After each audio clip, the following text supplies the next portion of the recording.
So would you go after an auction property as a beginner, or would you go to auction after you've had some experience having sourced a property from an estate agent and flipped it out? What would you do? Would you jump straight to auctions, or would you think, actually, let me start with estate agents and maybe I'll do a few projects before I go to auction? It's one of the many questions that you guys have asked me, so let's answer it as best I can. I would not suggest that your very first deal should be sourced from an auction.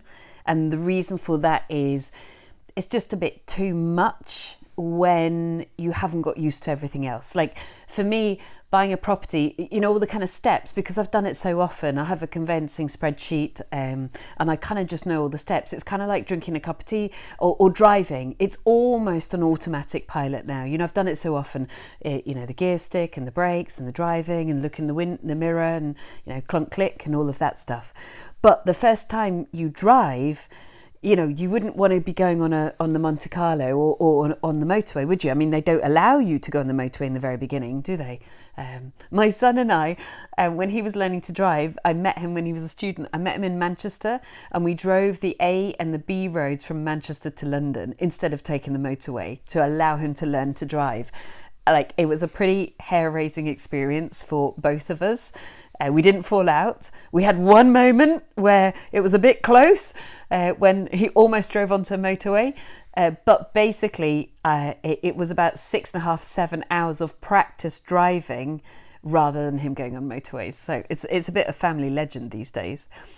And it's the same and the reason is, of course, he was learning everything. There was nothing at that point that was, if you like, natural and smooth and subconscious. And, it's going back to, how do you become an expert? You start being unconsciously incompetent. You don't know that you're not very good at stuff. Then you become consciously incompetent. You're like, oh, I feel really silly. And you might be at that stage now, which is why you're seeking out YouTube. And then you become consciously competent. Oh, like driving. Oh, what do I need to do next? Oh yeah, look in the mirror. Okay, indicate. Okay, gears up, gears up, gears down, or whatever. You need to think about it very quickly before you do it. And then you're like, oh, mirror, drive, he'll start, no problem. So you become unconsciously competent. So unconsciously incompetent, which is bliss. Consciously incompetent, which is embarrassing. Consciously competent, which is a bit like bit robotic, and then unconsciously competent, which is just like smooth. And I would suggest, as you start to become consciously incompetent, you're at the very beginning and you're seeking out knowledge, probably you at the moment, and I don't mean that in any rude way, you want to use the most user-friendly with stabilizers on, which are estate agents. And the reason for that is mainly the contracts.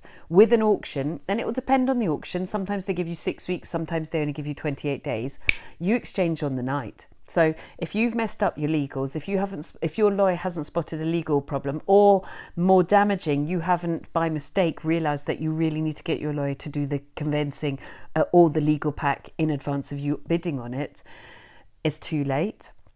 And you've only then got 28 days to get your funding. Now, I could easily get 28 days funding, but then I've been driving a car for a long time now in property. So it's the time, it's both the fact that you may be missing something on the legal pack, but also the short period of time that you've got to buy it with. What will happen if you can't buy it in time is they will give you notice to complete. They will charge you a percentage rate of interest rate above the base rate. Usually it's like 3% above they'll use like Barclays or somebody.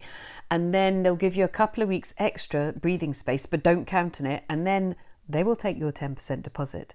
And even more scary, if they then throw it back into auction and it sells for less than you previously agreed to bid, you are legally liable and they'll probably chase you for the balance. You don't want to be in that place. I've only met one person who screwed up and did that. But that's one person too many, and it cost them something like 38 grand, and it was a real shame. And we were running around trying to help them, and they just put their head in the sand and they lost their deposit. It was tragic. So go with estate agents at the very beginning, because you've got time to get your lawyer to do the legal searches, the contracts, raise any queries, bring all the searches back in, raise any final questions. You've got time within context to get your mortgage ready. You've got time to kind of make those early baby blips, you know, that kind of like hit stop start as you judder up the hill, you know, or the hill start, or, you know, suddenly coming to a halt, which my son definitely did on that trip to Manchester as he got used to it. And you can practice. Now, I'm not saying like you can just relax and let the estate agent do the job. No way. You need to like move the buying of this property forward as if you're under auction circumstances, because the real reason that most people lose deals is because they're not fast enough on their admin, and you don't want to be one of those people making that mistake. But you do have a bit of breathing space, which you don't really at auctions.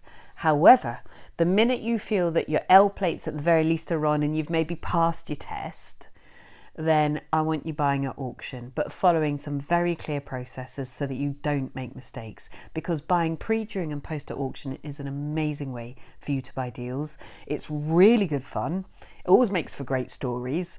There's always some amazingly interesting character. You go and see some stunningly different properties, totally knackered, fantastic deals. Some, you know, there's always excitement in the room and theatre, and it's really a really fun night out, actually. And then of course you can go for supper with your friends afterwards, which is great fun, and go, what did you buy, what did you buy, what did you buy, once you've got a peer group around you.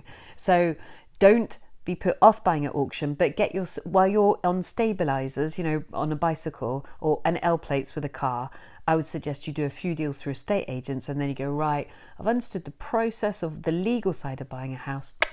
Now I'm cracking on with auctions. So like the video if you found it useful. Send it on to somebody who might be thinking, ooh, do you think I'm ready for auctions? If you think, you know what, you probably are, so time to jump. And then subscribe to the channel, because we've got lots of videos for you guys. And also the website, have a good look. I've stacked it full of stuff that's going to be super useful to you, and that is thegoodpropertycompany.co.uk. Good luck, and tell me what you bought at auction in the comments below. I'll be brilliant. I'd love to hear. You have seen this in my videos, buy to sell. You must not be selling sheds. You've got to show the dream. What'd you put in it? Free checklist, your buy to sell posing kit. Go grab it now.